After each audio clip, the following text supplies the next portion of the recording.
Hi, everybody. Welcome back to another week of Oh Baby. And today it's Oh Baby. It's Marley. She is my best friend in the whole world, part of my village, kept me sane postpartum.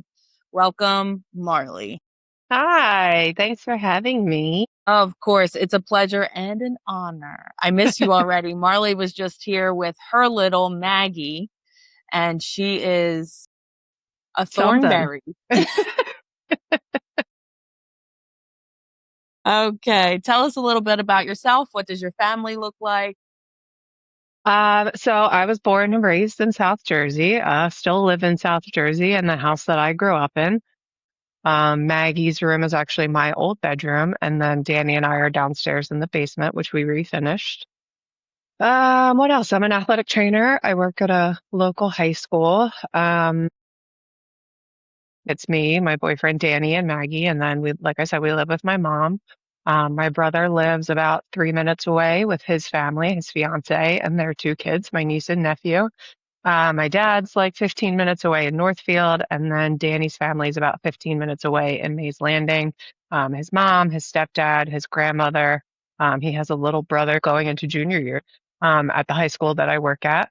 And then he has a sister who just had a little baby girl in March. So So there's you have a lots of big us. village, all very close. Yes, we do, thankfully. Thank goodness for that.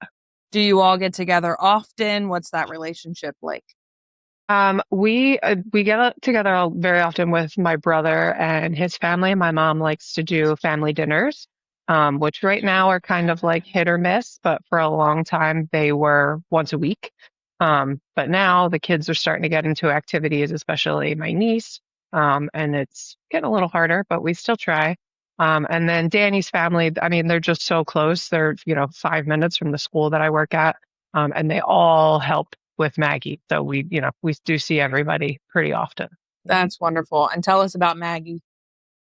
Oh, Maggie will be 3 in September. She's a little fiery thing. She's redheaded, which surprised, me anyway. Never thought I'd have a redheaded child, but there's a lot of red hair in Danny's family. There's a little bit in mine. Um, to nobody's surprise, she's very tall, but it does always shock me how tall. I actually measured her last week. She is 3'4". Wow. Wow. Well, for Yeah, reference, tell everybody how tall you are. I'm 6 feet, and I tell everybody that between me and her dad, I'm the short one, which is true Yeah. because he's 6'2". Yeah. So we're tall, and my dad is 6'7". So there's a lot of height there. Yeah. I Yeah. think she's going to be taller than me. You think? I think so, that age. Because in my closet, well, there's now her closet. We have my height markings from every birthday. And at 2 years old, I was 3 foot even, and she was 3'2". So I think she's going to Ooh. beat me, but we'll see. Well, that's It's okay. yet We to love a come. tall queen. We Nothing do. wrong with that. We do, man. Nothing I hope she wrong with uses that. it to her advantage better than I did. Yep. So let's get into a little bit of motherhood. Maggie's about to turn 3, so let's go back 3 years ago. What did motherhood look like to you before Maggie? Um, I think like maybe much more, I don't want to say like organized, but like more planned. We would do more organized activities and more like, learning kind of activities than what we That's actually laughable do. now after being a A mom. 100%, especially with her the way that she is. Did you think it would be like more calm or more chaotic? I don't know. I could go either way with that one because Yeah. I am someone, mentally prepare for the worst, hope for the best. And most days are somewhere in the middle, but then there are some days that just like, whoa, off the deep end of chaotic, man. But Yeah. I mean, she's a toddler, so Yeah. Yeah. Your potty training, yes? we tried. She's not ready. I don't think we'll probably try again pretty soon. Okay. Um, but she had no interest by the end of the weekend. She was Yeah. just outright refusing, even bribing her was not working. So I just don't think that connection is there yet. Right. Well, that's respectable, not forcing her if she's showing sign that said she's not ready. Yeah, there's no Yeah. reason to torture Yeah. her or us. with Yeah, that. that's messy for you. Yes. What was it like becoming a mom and meeting Maggie for the first time? So I was induced at 39 weeks, and was like technically over 24 hours in labor, but like not really, because I was probably like actually in like the delivery process for like 2.5 hours. And then finally she was born. They, put her like under my gown so that we were skin to skin. And the first thing she did was pee on me. So that's what I can remember is like all of a sudden she was there and I was like, because there's 1,000 things going Yeah. on. And I was like, why is it so warm? Oh, she's peeing on me. It was everywhere. And again, if that doesn't describe her, man, Yeah. she's she's good So chaos. tell me what labor was like, because I don't know. I had a cesarean. So Right. was that like when they induced you, then like what happened? It was a lot of sit around and wait. They thought they broke my water because that's part of the induction process. I was induced that early. I mean, it's only a week, but I was induced early because of my epilepsy, which I know we'll get into. They didn't want me to go full term because of the stress on my body. But they thought they broke my water, and they think that maybe they actually only broke my forewater, which I didn't even know that was a thing. Yeah, same. So then when, 24 hours had gone by and I hadn't really progressed at all, they tried again and then they definitely broke my water.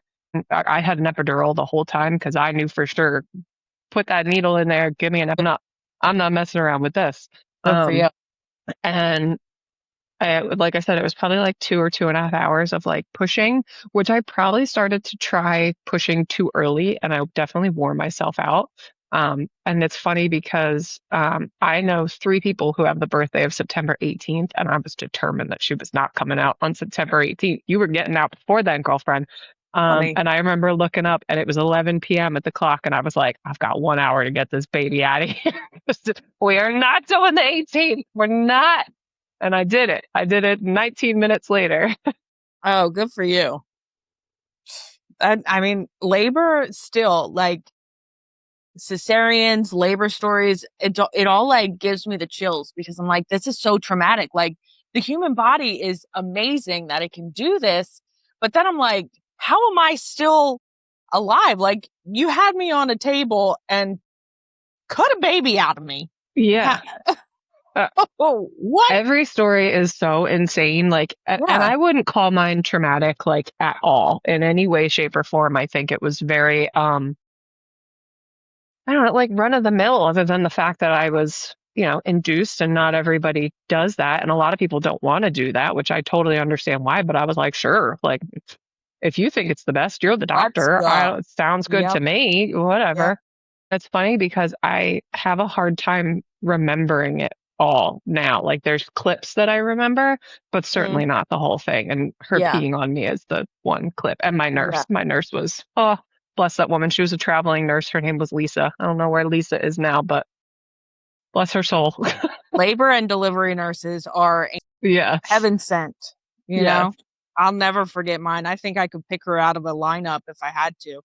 I think I can still picture her face. My gosh. Yeah, it's crazy. Bringing life into this world it's a journey. It's a Mhm. ride. And it's not for the weak. Uh-uh. No, ma'am. No, ma'am. And did you have anybody in the labor and delivery room? I remember talking to you about it when you were pregnant that you just wanted Danny. So you didn't have like any photographers or in there or No, it was just just you me and and Danny. Danny. My dad did try to come in at one point when I was like actively pushing. He struggles when my brother or I are like in pain in any way, shape, or form. And his response to fear is aggression. And even he'll admit that. So I could hear him come in the door, and Lisa stopped him where he couldn't see me and was like, "Can I help you?" And he like said something, and she said, "That's up to her if you're coming in this room or not." Mind you, I'm in stirrups. Everything is exposed. And I said, "No." I said, "Dad, I'm okay. Go wait back outside, please." Like Like, I he was can't. coming in to deliver that baby for Oh my you. God. He probably would have. I was like, are you out of your mind? Do you know what position I'm in right now, Yeah, sir? everybody will be scarred. Oh, seriously. I don't even know. I like when I had my cesarean, we were both above the curtain, but I don't know if I would even want my partner down there. Danny did look at one point. If he wanted to or didn't want to, it was fine with me. I didn't care. He didn't really want to. But then the doctor was kind of like, come on, like you want to see this, and like wasn't pushy about it, but Danny did just kind of like peek Peek around. over. And I think he only looked the one time other than when he cut the umbilical cord, and that Yeah. was it. Otherwise he was right here fanning me, dabbing Yeah. sweat off my forehead and, Yeah. being my cheerleader. Because I wouldn't want to see it. No, Mm-mm. not cesarean. I'd probably pass out. Yeah. No. I remember when we did it, it was like a clear curtain and then a blue curtain behind. So I guess at like if any point I wanted to see, Right. then I could have asked, they could have taken the blue thing down. But because Thomas, when he came out, he was blue and like not crying or anything. They were like, no, we're going to keep it up. Even more traumatic for me seeing my baby blue and not crying when Right. he came out. Yeah. But like, Yeah. even if he was like crying and healthy and everything like that, because you would have had to see like an open wound, right? And Yeah. all that. Not for Yeah. me. They know. They No. know what they should and shouldn't do. Yeah. Yeah. What what's been your biggest surprise about motherhood? Um, I mean, anytime she says or does something that I didn't know she knew, or like I didn't know she could say, like it's just random things come out of nowhere. The one day, maybe last week or so, we were in the grocery store, we were in Walmart, and she just grabbed my face, turned my head, and kissed me on the cheek. And then she turned my head the other way and she kissed me on the other cheek. And then we just went about grocery shopping. Like She just needed a little love. she did. And it's like just stuff like that will randomly come out of nowhere, or she'll, you know, we've dropped a few F-bombs, unfortunately, and they have come out of the blue. And I'm like, oh, didn't know you knew how to say that word. Let's not. Those are Does grown-up she words. use it in context though? It's more she just hears somebody say, like, when the first time she said it, my mom said, "What the heck?" And then she just said, "What the F?" So it's more of like a parroting than Okay. something happens and she's like, "What the?" Yeah. Yeah. Mm, Well, I mean, I think it's hysterical. I'm not going to think it's funny when Thomas one day hopefully starts talking and repeats all those I things. just don't want it to happen in school. Like, Oh, I don't want to get that message. yeah. Your daughter just cursed somebody out on the playground. I Even can if see it. You'll get that call. probably. She's fiery, man.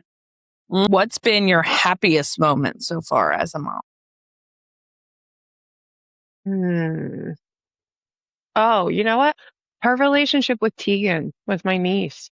I love them. I mean, don't get me wrong, I love that she plays with Paxton too, but there's just something special about her and Tegan together. Like they just love each other so much. And I grew up the youngest cousin, the only girl.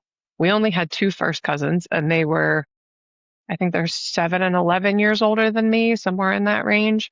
But again, I was the youngest and I was the only girl. So like I didn't get that kind of a relationship. And granted, Tegan and Maggie are 4 years apart, but they just love each other, man. Like Yeah, they anytime they're near each other, they just want to do whatever the other person is doing and want to be that's together. good.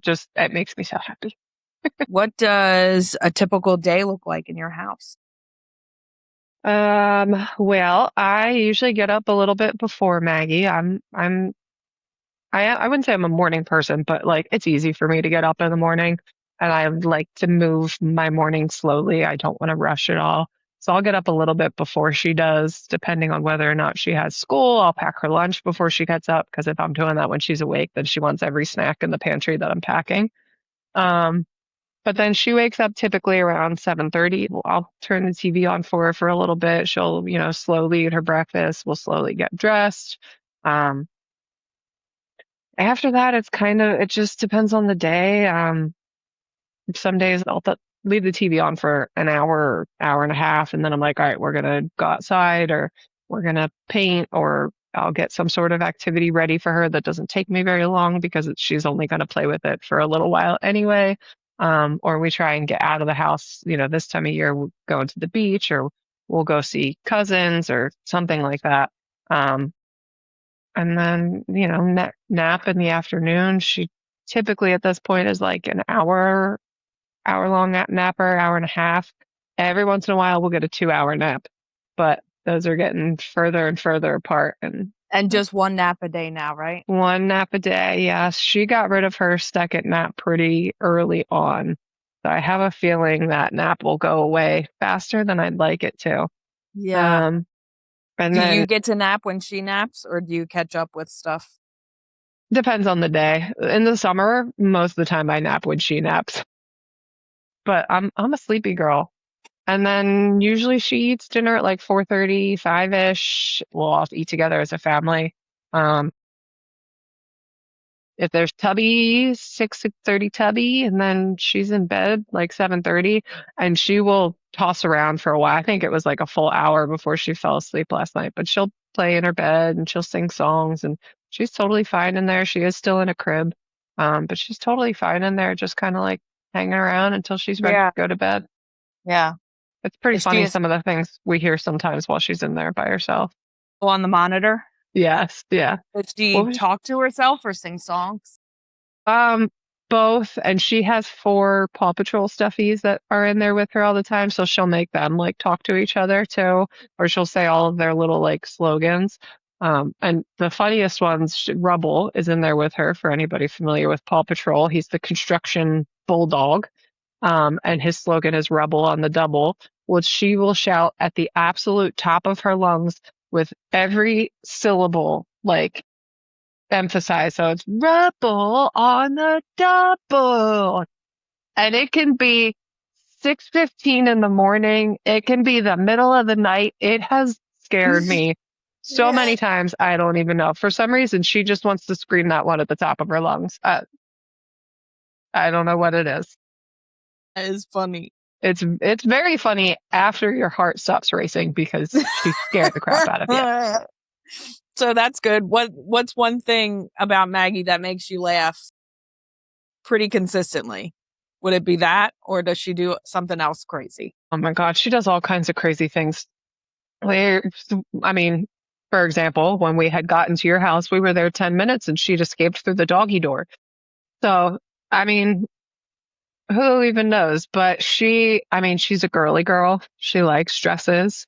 It'll be, she gets up at 7:30, and if she can find her princess high heels, she wants to put those on right away. And she's clomping around the house in her little princess high heels. But then she'll also, like, she's jumping off the coffee table onto the couch or, picking up sticks in the backyard, and she's wearing an Elsa dress and Elsa gloves, and she has a necklace that she likes to wear. Like, she's a girly girl, but I joke she's like half princess and half raccoon because she can just be feral sometimes too. She's not, Yeah. and things just come out of nowhere all of a sudden.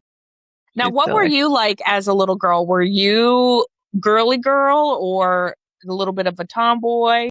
I could be wrong. I think I was more tomboy, but I always wanted to do everything my brother was doing. So I Right. was, playing with his construction trucks with him, or as we got older, he got into BMX. So I was the thing he was jumping over his bike with. It was laid out on the ground Yeah. over here, and I'm going to jump Safe. over you with my bike. I was like, I love that. all right, sure, like whatever. But I do think I would wear his clothes, like, Yeah. I would get the hand-me-downs that could be passed off as girls' clothing. They weren't like, Yeah. huge boys' clothing, but I liked that sort of stuff. I did ballet for 13 years, but I always played sports. I still play sports. I have a giant bruise on my one leg right now from hockey last week. So I'm still, I'm I'm not a Yeah. girly girl. I'll get dressed up when I need to, but Yeah. I'm Yeah. very low maintenance otherwise. I think we all knew I'd get the girly girl. Yeah. And I would get the boy. How that happened, I don't I don't It's the know. universe telling us what we needed. Yes. Yes. So tell us about school. Is she in daycare or school? How does that work? So she has been in daycare since she was 6 months old. I was out 4 months with her and then I went back to work. But then Danny took the next 2 months off and stayed home with her. So she didn't go to the daycare until she was 6 months old. She started at a daycare that's actually right down the street from us. And we loved them. I have nothing but nice things to say about them. But it was expensive. And then the first summer after she was born, I didn't want her in daycare because she went 5 days a week. And I mean, right now she's part-time because it's summer and I want her to have a summer. But I pulled her out that summer. So she only spent about 3 months there. And they were expensive. But we were able to switch her over to another one that is actually right on campus of the high school that I work at, which is just as good. I absolutely love them. I think she learns so much there. She loves the teachers. She calls it going to see friends is what school is called, or it's daycare. But she's in the preschool prep room. So they learn letters and numbers and like she can read her name if it's in all capital letters and she knows most of the alphabet, her shapes and all of that stuff. We moved her there because it was significantly less expensive. Plus, like I said, it's right there. I can literally walk Yeah. there in 5 minutes. It's a 15-minute drive from us. But she was 5 days a week this school year and the previous school year. Last summer, she did 2 days a week. This summer, she's there 3 days a week. But then she will start preschool on September 1st. Are you ready for that? I know I'm going to cry on the first day for sure. Yeah. But I think she's ready for it. I think in multiple ways she's ready for it. She will be one of the youngest, if not the youngest, in her class because she has a mid-September birthday.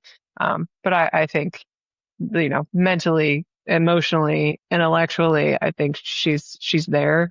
And if she's not there, I think she can get there real fast.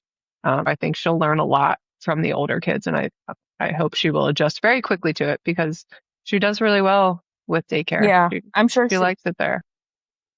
she's she seems like a very bright young lady. She surprises I me say all the lady time. pretty loosely. Yeah.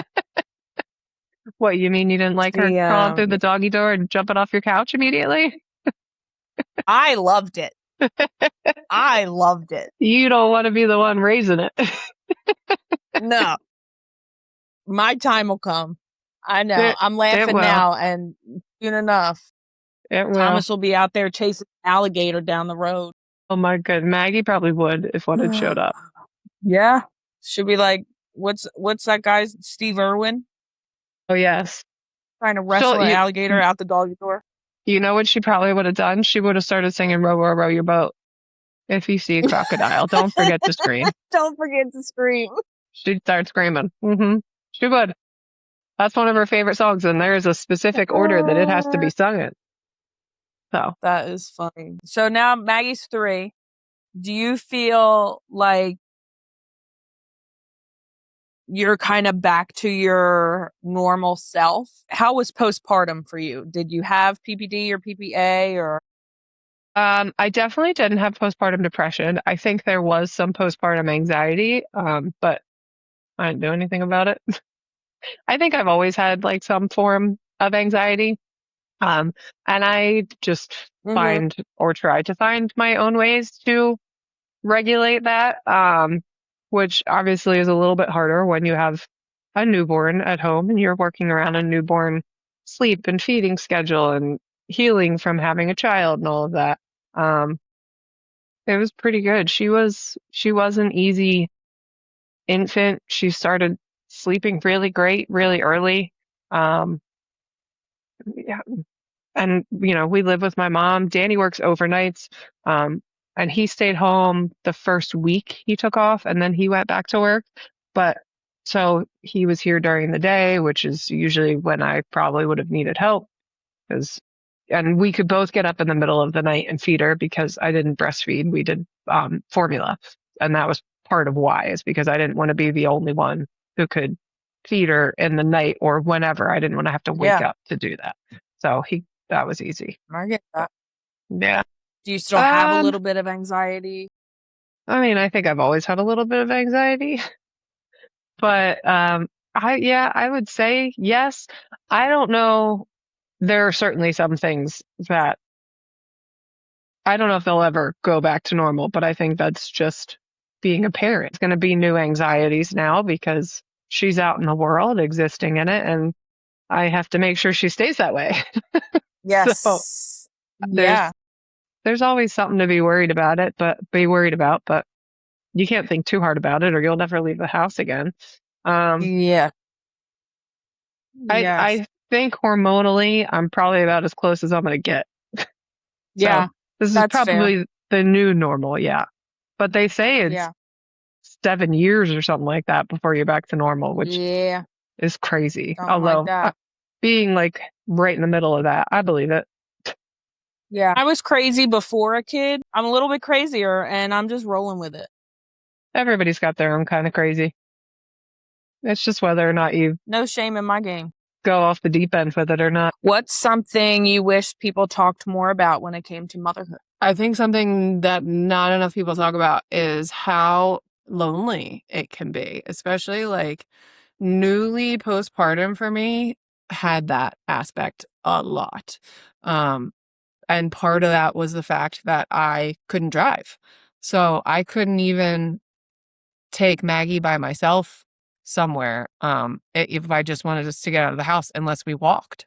And obviously, when it gets to be December and January, that's not a possibility. Because it's freezing outside in New Jersey then. So to kind of give backstory on that, I had epilepsy growing up as a child and complex partial seizures, I think. So I was diagnosed when I was 7. Behavior that my parents had started noticing, my mom especially. She's in the medical field. She's a PT assistant, but she's worked in a hospital for a long time. So she sees a lot of different types of patients for different reasons. As soon as they took me to the doctor and they knew it wasn't a brain tumor, which I didn't know for a long time, that my mom's immediate fear was that I had a brain tumor, which obviously they did an MRI and didn't show that. Thank goodness. Yeah. I went at the time to DuPont Children's Hospital. We would drive to Delaware to see my neurologist, and he was great. Dr. Goodman, love him. I don't know if he's still practicing. I think he is, but he immediately was like, "She's going to grow out of this. This will Yeah. eventually." And when I was 13, it did. I just grew out of it. And then when I was pregnant, we noticed a couple of times where I kind of acted weird. And I can actually remember one of them. I was sitting on that couch right there. I can remember one seizure from when I was a kid, one, and I had several. But when I was pregnant, I can remember, I think, 4 in the house before I really went and saw a doctor. One of them, I was on the couch. My mom has a video of me having one in my room when I was sitting on my bed, and another one I was walking across the hall to the shower and had said something to my mom or something like that. And when they would happen, she would kind of like stare at me and she'd be like, "Are you okay?" And I'd be like, "Yeah, why? Like, what are you talking about?" So like I responded and everything. And there was one, we were out on the back porch. And not only did I respond, but I asked a question. So like I'm still there. And if you didn't know that I had epilepsy, you wouldn't probably know that these are seizures because they're verbal tics, they're physical tics. A lot of mine include like a head nod. And we found out later that there's a lot of like hand and foot and leg movement for me involved, like twitches. I don't know what those look like. We don't have any videos of those, but there are videos from my neurologist has. So I went in May, which I guess would have made me I was like 4 pregnant because it's early May. We went up to UPenn Hospital for me to see a neurologist there. And thankfully we had the videos and she, we knew all the history, we knew everything. But when I was walking across the hallway to the shower, I think I had one and I came walking back out after I had showered and I looked at my mom and I was like, "Was I just weird for a second?" And she said, "Yeah." And I was like, I've done that a couple of times now, haven't I? And she said, yeah. I was like, we need to call a doctor, don't we? She said, yeah, I think we do. So I got in to see a phenomenal neurologist at UPenn, and we tried a couple of different medications, couldn't get things under control completely. And obviously, no matter how big or small they are, having a seizure while you're pregnant is dangerous. Yeah. So we went up to the neurologist, loved her, Dr. Kate Davis at UPenn Neurology, and ended up getting admitted to their epilepsy monitoring unit. They call it their EMU, which is amazing, the facility that they have. And I also see Brooke Newman. I think she's a nurse practitioner. Her I see a lot virtually because she has a New Jersey license as well as Pennsylvania, so she can see Okay. me virtually without me having to drive to Philly, because it is a pain in the butt to drive there. Yeah. But I got admitted to their EMU, and I was there for about 3.5 days while they tried different medications, and different combinations of medications to try and get things under control. I had a spinal tap while I was there. So that was July. So I was 7 months pregnant, getting MRIs and having different medications tried, and again, having a spinal tap, which was not my first spinal tap, which is part of why I knew the epidural was the way for me to go for childbirth, because I know that needle is smaller than a spinal tap. And when we finally got all the reports back, I read through all of them. It's like pages and pages of what they saw. So I had EEG electrodes on my head.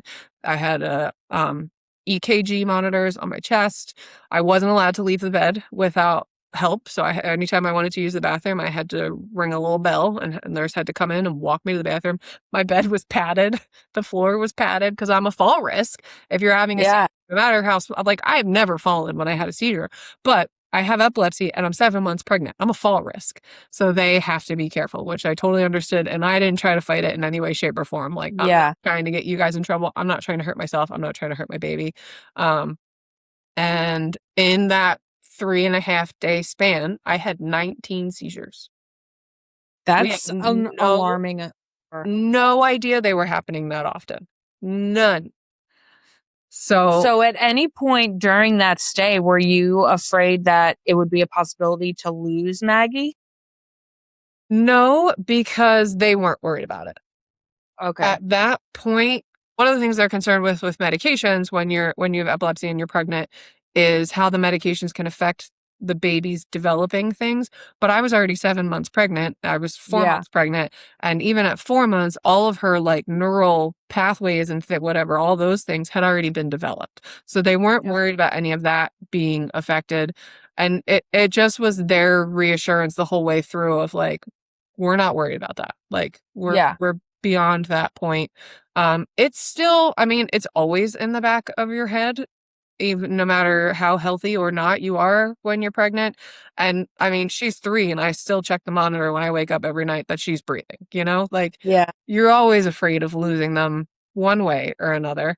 But I've been, completely under control since August of 2023 was my last one, I think. But with that, I lost my license. And every time you have one in the state of New Jersey, there's a 6-month clock that starts. So I didn't get my license back until February of 2024. So in my postpartum era, I couldn't drive. So we were that's housebound.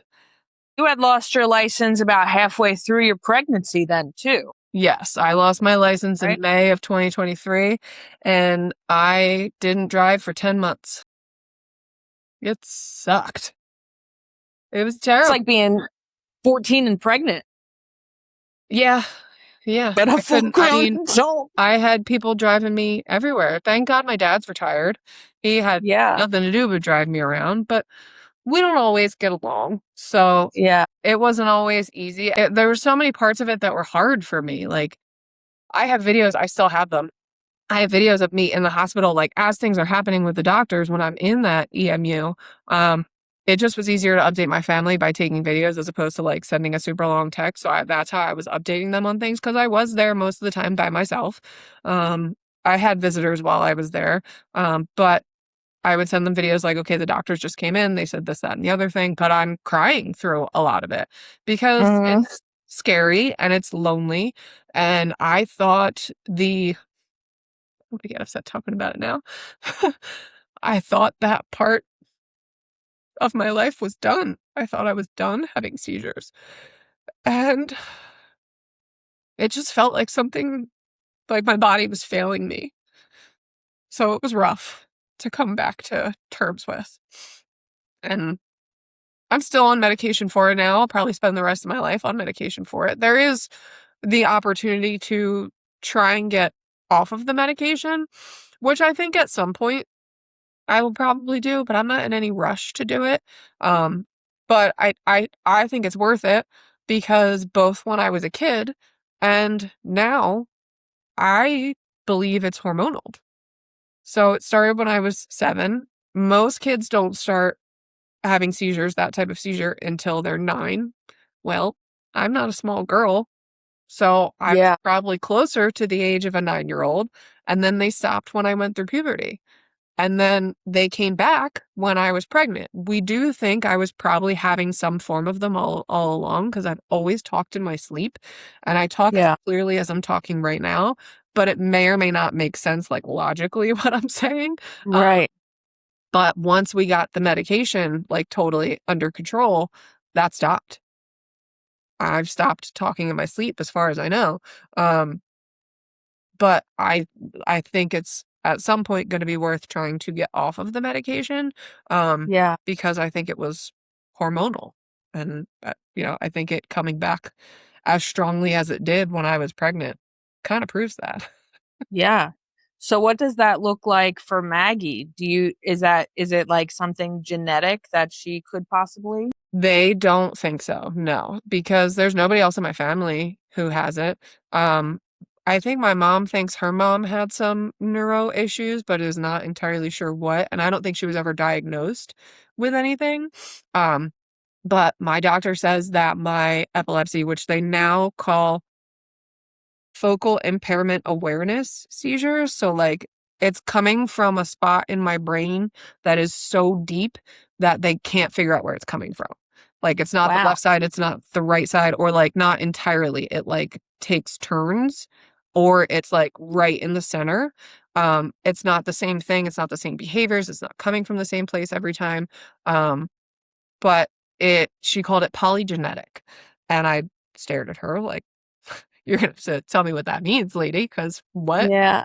And it means that I just have the perfect combination of genes from my mom and from my dad that I have epilepsy. Wow, lucky you.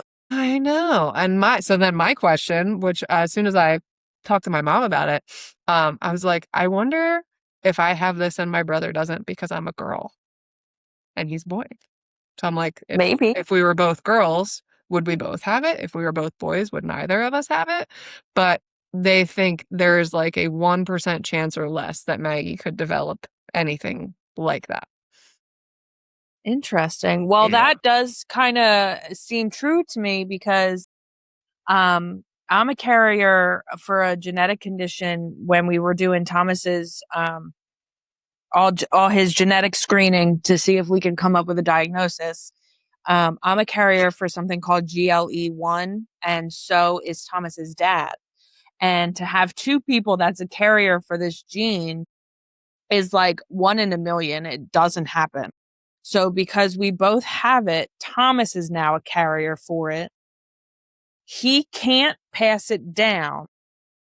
But if I had a girl, she would have kept passing it down. That's crazy. Right? We don't think Thomas has it. It's really severe. If you want to Google it, GLE1. I remember you telling us about it, and I think I did some Googling then, and I think I was one of the people that was like, Lauren, stop looking this up. Yes. Stop. Yes. Stop it right now. It was not good, but we don't think he has it. It's kind of those wait and sees, but I don't think he does. That's interesting that if he was a girl, he'd pass it down, but because he's a boy, he won't. Yep. Wow. Yep. Lucky us, Also, man.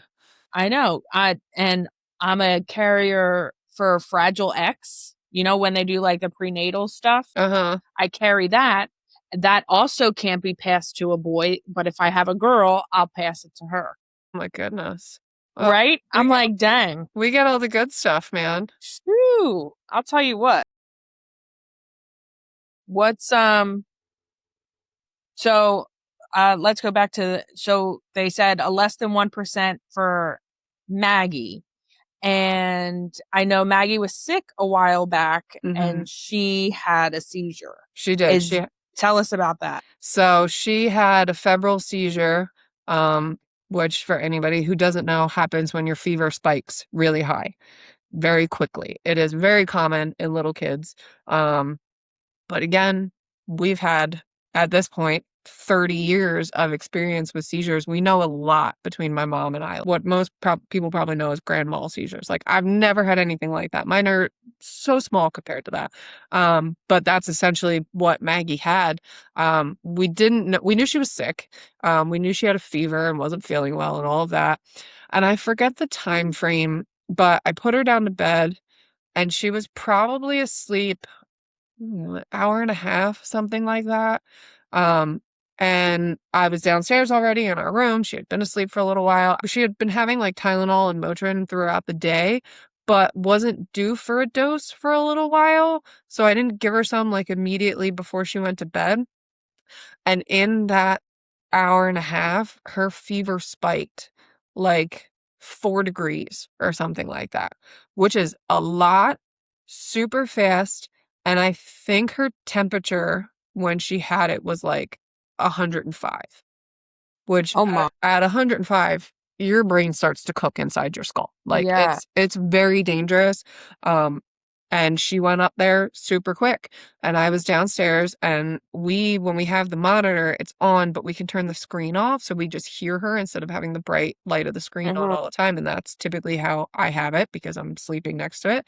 And I heard just kind of a weird noise and I was like, what was that? So then I look at the monitor, like turned it on so I could see the camera, and I just came bolting upstairs because the noise that I heard was her gurgling.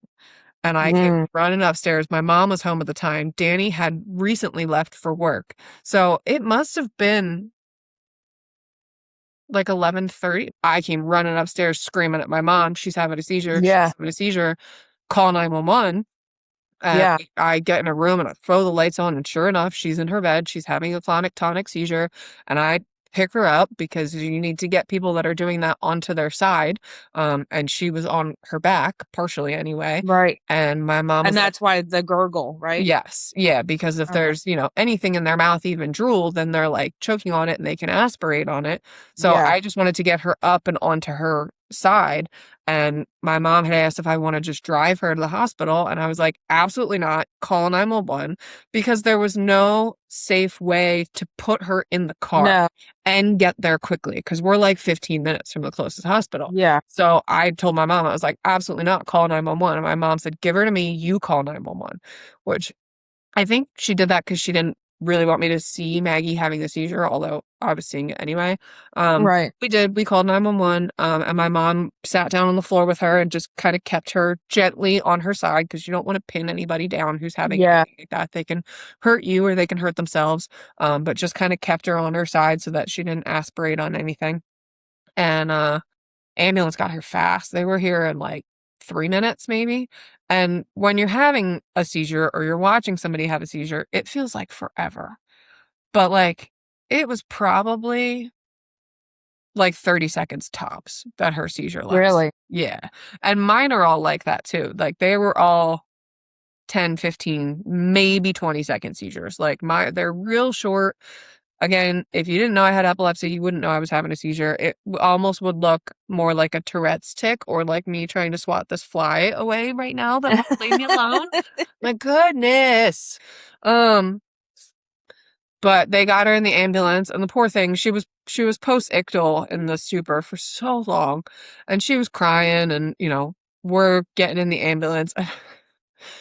I'm gonna laugh about it now, and I know I told you this already, but her post-ictal stupor, she just slowly started doing this. Her arms just went up, and they were, like, straight up over her head, like, stuck like this, and then one kinda slowly came down, and then finally the other one slowly came down, but she was stuck like that, like, even Yeah. strapped to the gurney, they didn't strap her arms down 'cause she was awake and alert. She wasn't totally there, but her arms are just floating up there in space, and she's crying because she doesn't know what the heck's going on. Why am I strapped to this thing? Why Yeah. are these people? And I was trying to just keep her calm, and I was fairly calm, but even somebody well versed in epilepsy, it's scary.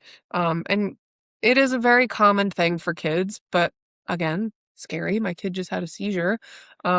But she wouldn't stop crying, so I was playing Taylor Swift on my phone because she loves All Too Well, the 10-minute version.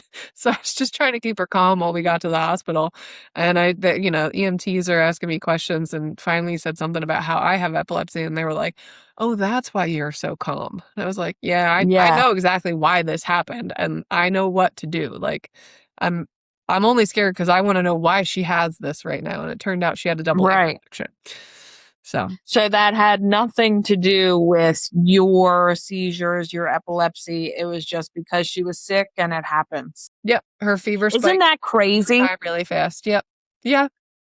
And as far as I know, I never had a febrile seizure as a kid, so I've never had a seizure like that. Mine are totally different. Totally. Yeah. And I didn't realize that seizures could look so polar opposite. I thought a seizure was just like a shake. You fall to your floor, you shake. I thought that was a seizure. So when you told me your tics were seizures, I was like, she lying to me. No, they can present in all kinds of ways. Like you said, the human body is crazy. And when your Yeah, brain starts misfiring, it can do whatever the heck it wants, man. that's terrifying. As I mean, I've seen my baby go through a lot, but like not every mother sees their child go through something traumatic like seizures or surgeries or whatever like that. Like, what were you thinking? Like, I know your instincts kicked in and you acted right away, but like, I know as a mom in the back of your head, like, you were terrified, I bet. Yeah. I mean, yes. There's always something to be terrified about when you're a mom. Yeah.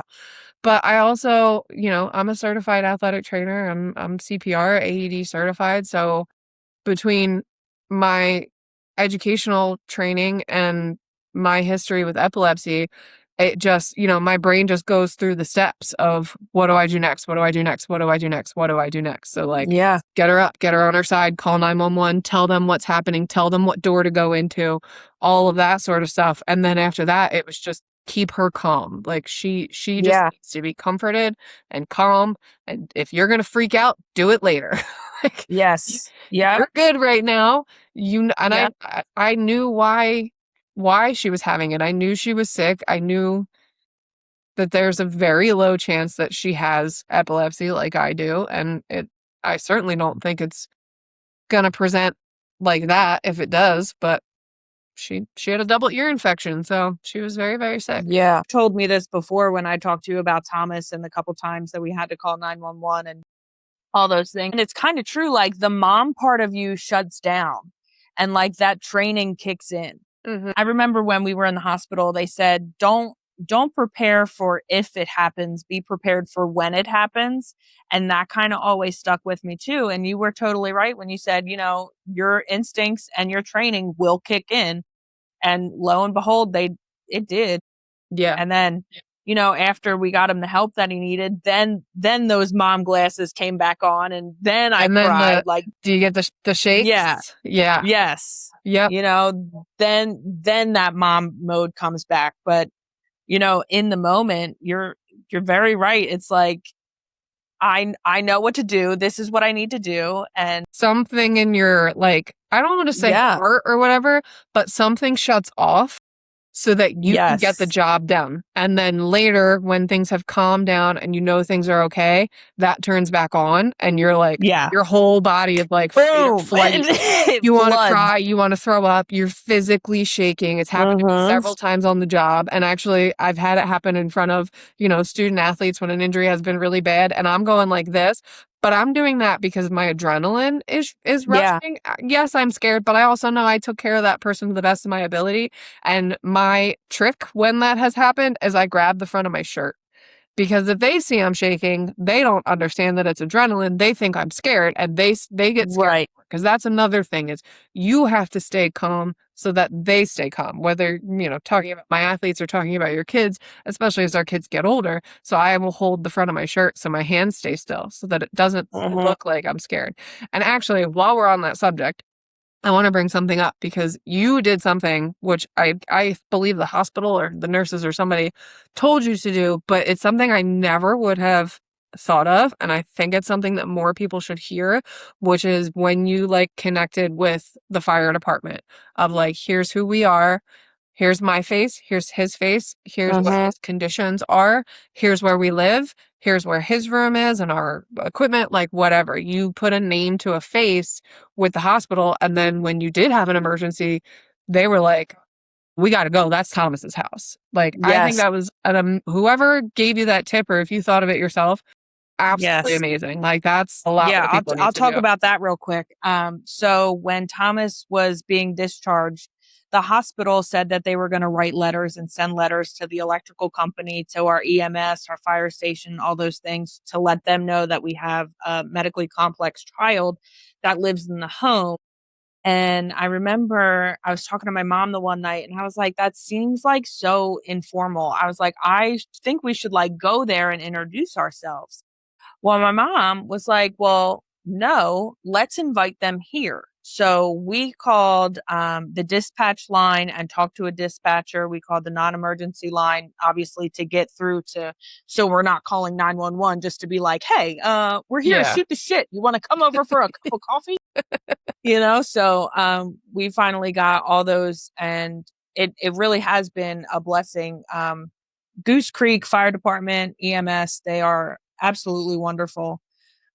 So we got the captain for the EMS. He brought his team out.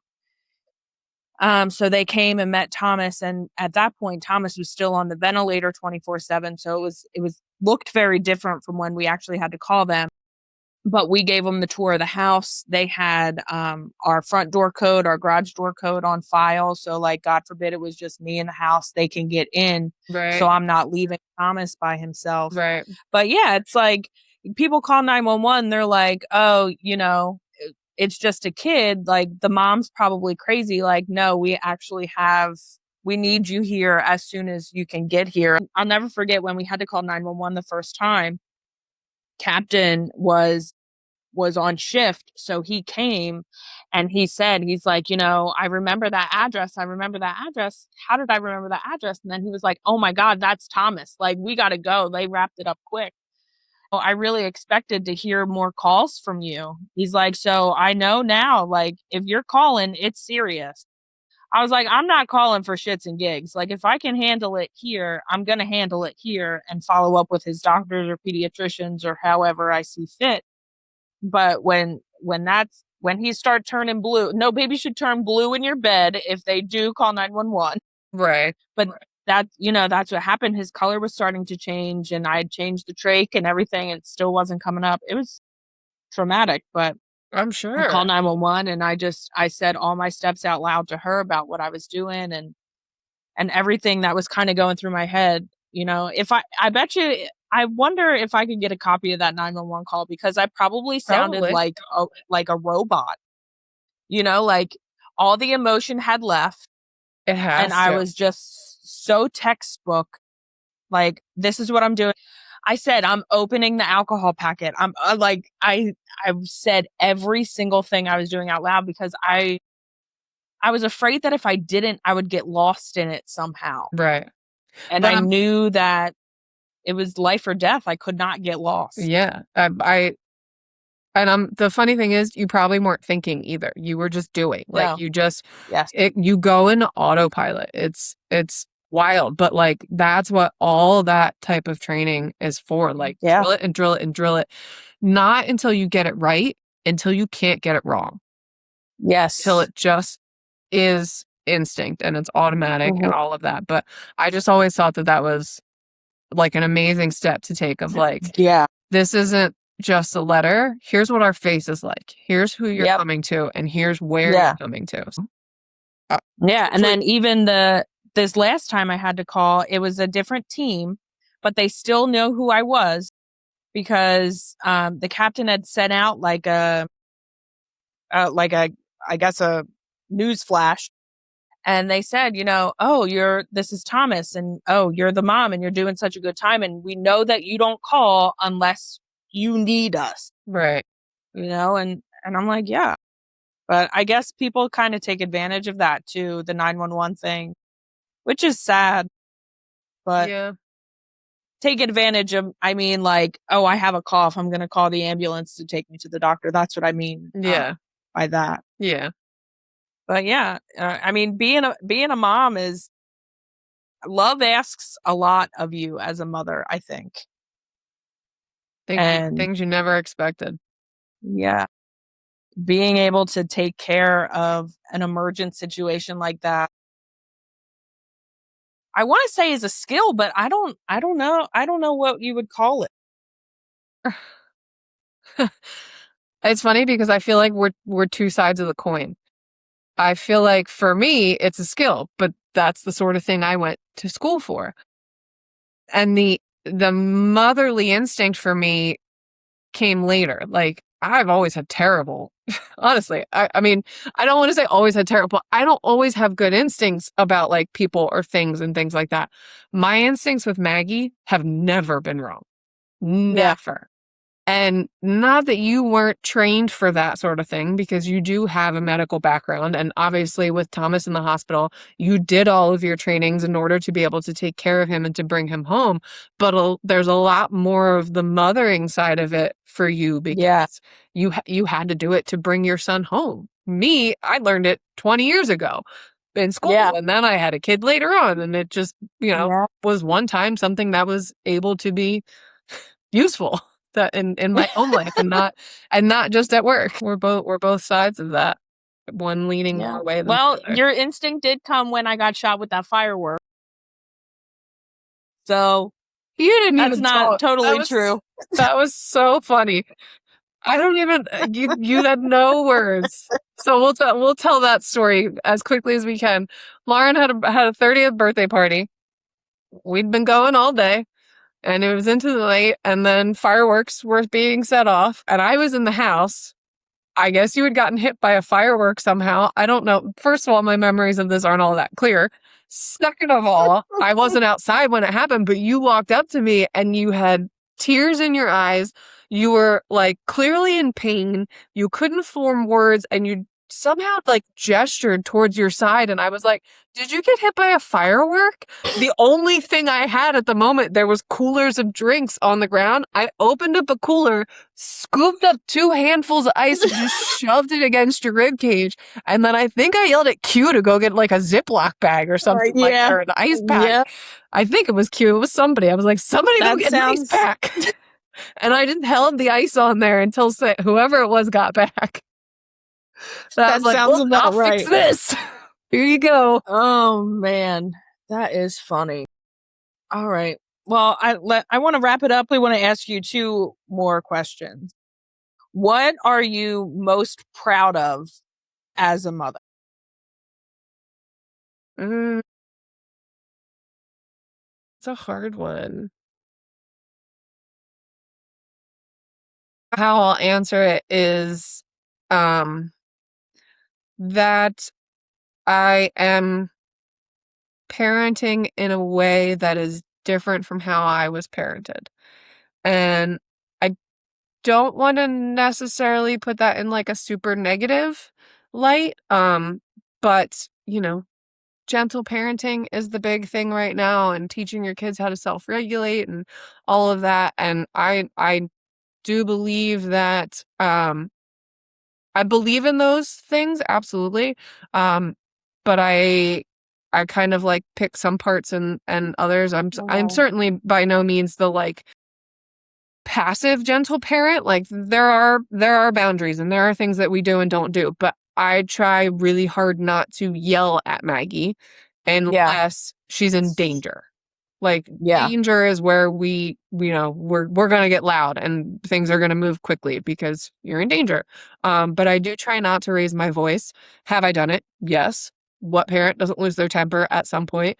But I'm also still learning how to regulate my own emotions sometimes because I grew up in a house that wasn't we didn't really talk about our feelings, and there was a decent amount of parenting that came from being fear-based. We did things because we were afraid of what happened if we didn't do them. And there was a lot of, because I said so or I told you so. And I don't think I've ever said that to Maggie. I hope I never say that to Maggie because there should be a reason for everything.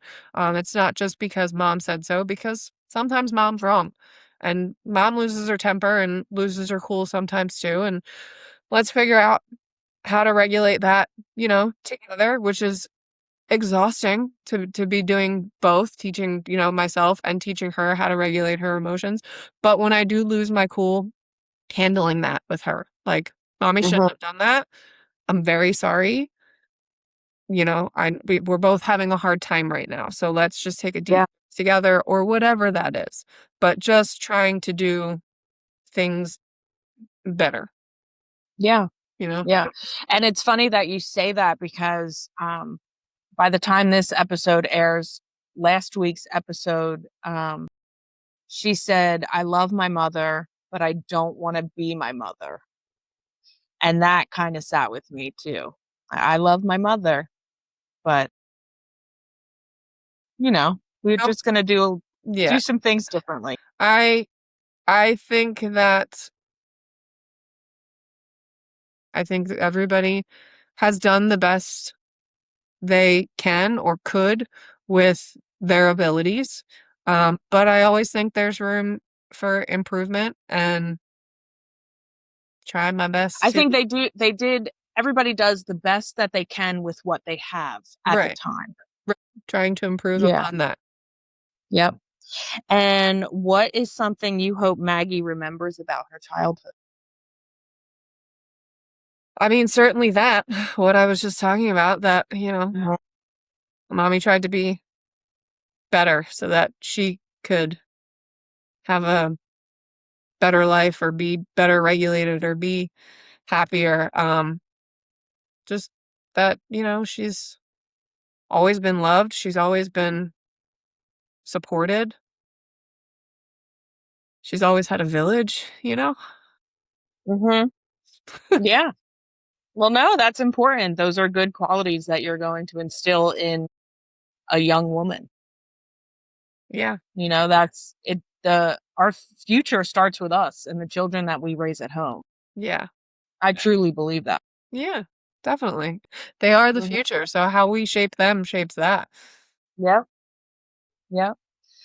And let's leave it here. What's something that you want another mom to know today? Um,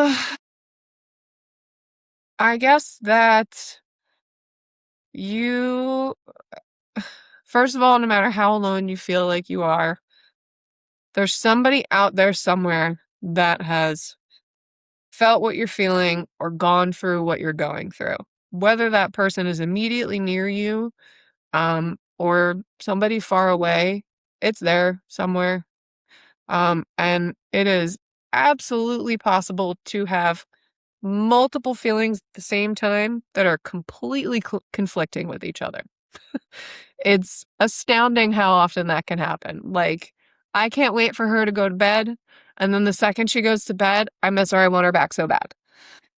Those sorts of things. Like, if you don't get off of me, I might lose my mind. But I love that you want to snuggle with me and that you kind of feel like you want to be in my skin with me. So it's Mhm. just absolutely possible to feel I mean, two or more things that shouldn't go together with each other at all, but they do. It's there. Yep. And Very I've good. never felt that more than I do as being a mom. All right, guys. Well, we'll end it here. Thank you so much, Marley, for being on today. Thanks for having me. As we come to the end of today's episode, I want to thank Marley for sharing her story with such honesty and grace. Today, we talked about the unexpected challenges she faced during pregnancy, including experiencing seizures, what life looks like raising her daughter, and the importance of the friendship that have helped carry her through motherhood. One thing I loved about today's conversation is that it reminds us that every motherhood journey is unique. Some stories begin with uncertainty, some with unexpected challenges, and some with moments that completely change the path we thought we'd be on. But through it all, we find strength we never knew we had. Also, talked about something that's easy to overlook but so important: friendship. Motherhood can feel lonely at times, and having people who show up, listen without judgment, celebrate your wins, and sit beside you through the hard days is truly invaluable. If you had those people in your life, hold them close. And if you're still looking for your village, don't give up. Your people are out there. If today's episode resonated with you, I encourage you to reach out to a friend, send a text, make the phone call, invite another mom out for coffee. Sometimes the smallest gestures become the biggest lifelines. And if you've experienced medical complications during pregnancy or have health questions about yourself, please don't hesitate to reach out to your OBGYN, primary care provider, or another trusted healthcare professional. Your health matters just as much as your baby's. Thank you for spending a part of your day with us. If you enjoyed the conversation, be sure to subscribe on YouTube, Spotify, or Apple Podcasts, and follow us on Instagram at o.baby.t for updates on upcoming episodes. Until next time, remember this: motherhood is not about having all of the answers. It's about showing up with love, leaning on your village, and finding beauty in the journey, even when it doesn't go as planned. Thank you for listening to Oh Baby, where every mother's story matters. We'll see you next week.